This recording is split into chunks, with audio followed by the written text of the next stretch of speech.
Our target is a Brandy Prosper, white female. We have warrants on her for distribution of heroin.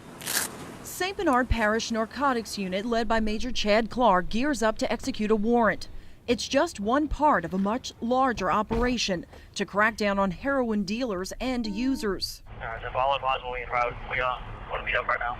A team of St. Bernard narcotics agents, DEA, and state troopers quietly gather and then storm the Chalmette home.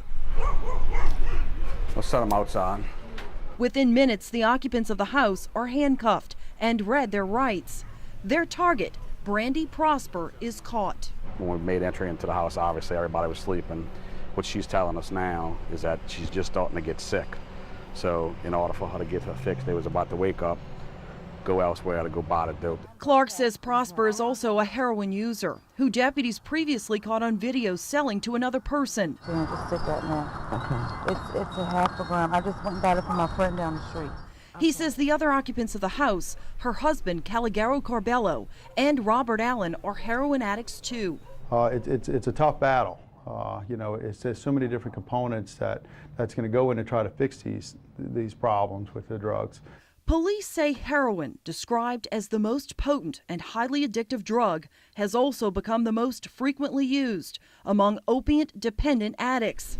In St. Bernard Parish, the fight to get the dangerous drug off the street is constant.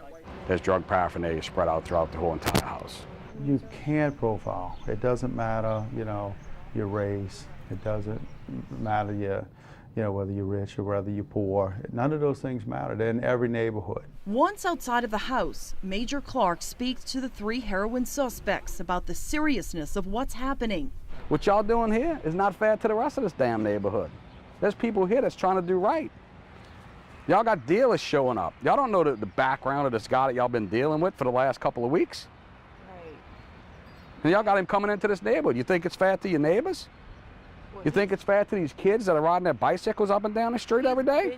In order to get some perspective on how heroin makes its way to the alleged street-level dealers, Fox 8 spoke exclusively with someone deputies call a mid-level dealer. I basically went out into different, just high populated area, dense areas, and just watch people, watch the traffic. The alleged dealer, already in custody, agrees to talk to Fox 8, only if he's not identified.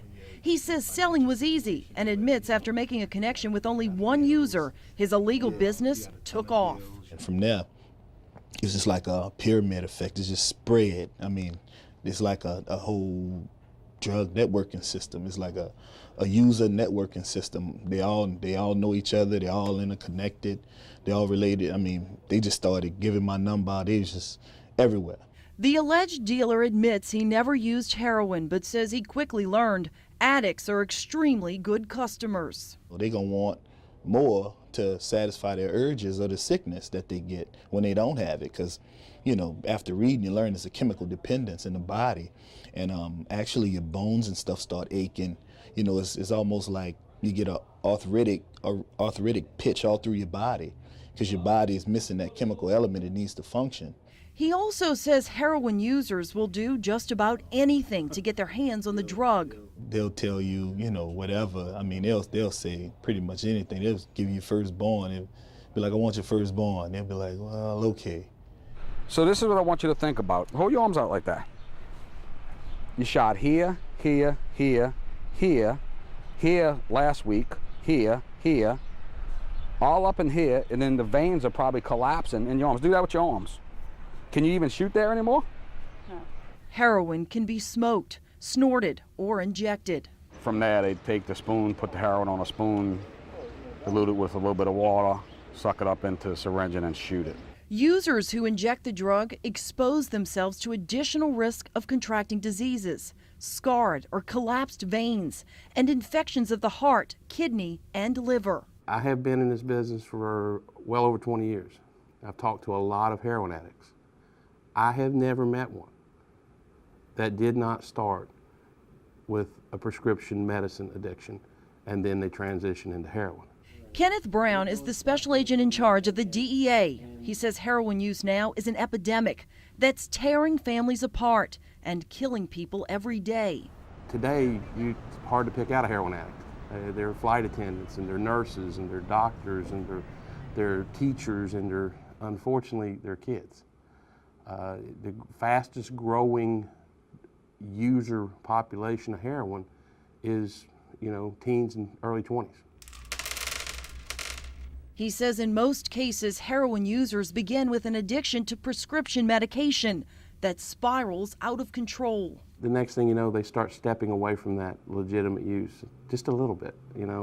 I needed to sleep, I needed to relax, I needed to make me feel a little different. And then they keep stepping away from it. And next thing you know, they're addicted. And so they now have to try to find more of these painkillers. The prescription drugs, though, can become extremely hard to get. Special Agent Brown points to the recent federal and state crackdown that's helped to slow down the amount of medication that can be prescribed. Unfortunately, the heroin traffickers know that, and they're just laying in wait. State and federal agents are now teaming up with local law enforcement agencies, busting both the users and the dealers. We're going to stop it. We're going to work day and night until we stop the whole deal. I don't give a where you're from, if you're from here, if you're in the city, all the way down to South America. You know what we work, and we've been knowing each other a long time. Guess what? It's going to stop. We're not going to sleep until we stop it. While investigators vowed to continue their fight to eliminate the drug, heroin is showing up in communities no one expected. 5 years ago, 10 years ago, we never saw heroin. There was no heroin here. Now it's everywhere. Heroin can easily lead to death, and because of the overwhelming addiction it creates, agents say arresting our way out of the problem isn't an option. Clearly education. Education has to be at all levels. In school, I think they need to make a big investment and put the money on the front end of this versus the back end of this. St. Bernard Sheriff Jimmy Pullman says educating the younger generation about the dangers of heroin is key, because at some point it may become too late for the users. In the meantime, law enforcement work to attack the problem at all levels, with an ultimate goal of finding the people who are selling it. And just because the guy's dealing in the 9th Ward or New Orleans East or down home or where, we're going to go get him too. It doesn't matter. That's why we got all these different agencies here with us. We are going to continue to pursue these type of cases because heroin it's so deadly and it's so destructive, and it's so destructive to the families and to the communities.